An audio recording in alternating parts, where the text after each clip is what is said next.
नमस्कार साथियों। आज हम बात करेंगे उस महान व्यक्तित्व की जिन्होंने भारत को एक नई दिशा दी, एक ऐसा नाम जो सिर्फ संविधान निर्माता नहीं बल्कि सामाजिक न्याय का प्रतीक है।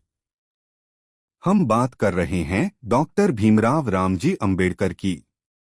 डॉक्टर अंबेडकर को हम कई नामों से जानते हैं: संविधान निर्माता, समाज सुधारक, दलितों के मसीहा, अर्थशास्त्री, शिक्षाविद और सबसे बढ़कर एक दूरदर्शी नेता।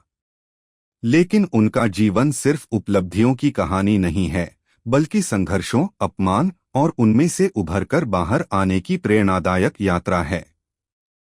उनका जन्म 14 अप्रैल 1891 को मध्य प्रदेश के एक छोटे से गांव महू में हुआ था। वह एक दलित परिवार से थे, उस समय समाज में जिसे अछूत कहा जाता था। उनके पिता सेना में थे, लेकिन सामाजिक स्थिति ऐसी थी कि शिक्षा और सम्मान से वंचित रहना आम बात थी। भीमराव बचपन से ही बहुत बुद्धिमान थे, लेकिन जाति के कारण स्कूल में उन्हें जमीन पर बैठने को मजबूर किया जाता था। पानी तक उन्हें अलग बर्तन से पीना पड़ता था। लेकिन इस अपमान ने उन्हें तोड़ा नहीं, बल्कि मजबूत किया। उन्होंने शिक्षा को ही अपना हथियार बनाया। भीमराव अंबेडकर ने बॉम्बे यूनिवर्सिटी से स्नातक की डिग्री ली, फिर स्कॉलरशिप के माध्यम से कोलंबिया यूनिवर्सिटी, न्यूयॉर्क गए। वहां उन्होंने अर्थशास्त्र में मास्टर और फिर पीएचडी की। इसके बाद वे लंदन स्कूल ऑफ इकोनॉमिक्स गए, जहां उन्होंने कानून की पढ़ाई की और फिर अर्थशास्त्र में एक और डॉक्टरेट प्राप्त की। यह उस समय की बात है जब भारत में दलितों को स्कूल में बैठने की इजाजत तक नहीं मिलती थी, और अंबेडकर दुनिया की सबसे बड़ी यूनिवर्सिटी से पीएचडी कर रहे थे। वापस लौटने के बाद उनका लक्ष्य स्पष्ट था: जातिवाद के खिलाफ लड़ाई और दलितों के अधिकारों की रक्षा। उन्होंने देखा कि भारत का सामाजिक ढांचा गहरा भेदभावपूर्ण है। उन्होंने न सिर्फ भाषण दिए बल्कि आंदोलन चलाए। महाड़ सत्याग्रह के जरिए दलितों को सार्वजनिक पानी के टैंक से पानी लेने का अधिकार दिलाया। उन्होंने कालाराम मंदिर आंदोलन चलाया ताकि दलितों को मंदिर में प्रवेश मिल सके। उनका सबसे बड़ा संदेश था: शिक्षित बनो, संगठित रहो और संघर्ष करो। डॉक्टर अंबेडकर का मानना था कि अगर समाज में समानता नहीं होगी तो आजादी का कोई मतलब नहीं। इसी सोच के कारण जब भारत आजाद हुआ और संविधान बनाने की जिम्मेदारी आई, तो डॉक्टर अंबेडकर को संविधान सभा की ड्राफ्टिंग कमेटी का अध्यक्ष नियुक्त किया गया। अब एक ऐसा मौका था जब वे भारत की दिशा और चरित्र तय कर सकते थे, एक ऐसा संविधान बना सकते थे जो हर नागरिक को बराबरी का अधिकार दे। और उन्होंने ऐसा ही किया। भारत का संविधान आज दुनिया के सबसे विस्तृत और समावेशी संविधानों में से एक है। यह सुनिश्चित करता है कि धर्म, जाति, लिंग, भाषा या जन्मस्थान के आधार पर कोई भेदभाव न हो। इसमें समानता का अधिकार, स्वतंत्रता का अधिकार, शिक्षा और अवसर की बराबरी और संविधान के तहत न्याय पाने का हक हर नागरिक को दिया गया है। यह सब संभव हुआ डॉक्टर अंबेडकर की दूरदृष्टि और साहसिक सोच से।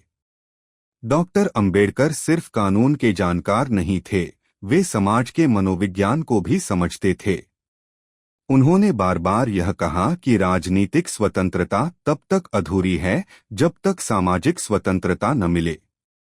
उन्होंने चेताया कि अगर भारत में जातिवाद खत्म नहीं हुआ तो लोकतंत्र सिर्फ दिखावा रह जाएगा। उन्होंने महिलाओं के अधिकारों के लिए भी आवाज उठाई। डॉक्टर अंबेडकर चाहते थे कि महिलाओं को समान अधिकार मिलें, चाहे वो संपत्ति हो, शिक्षा हो या तलाक का हक। उनकी सोच आज के समय में भी आधुनिक और प्रासंगिक लगती है। लेकिन हर महान व्यक्ति की तरह डॉक्टर अंबेडकर को भी विरोध का सामना करना पड़ा।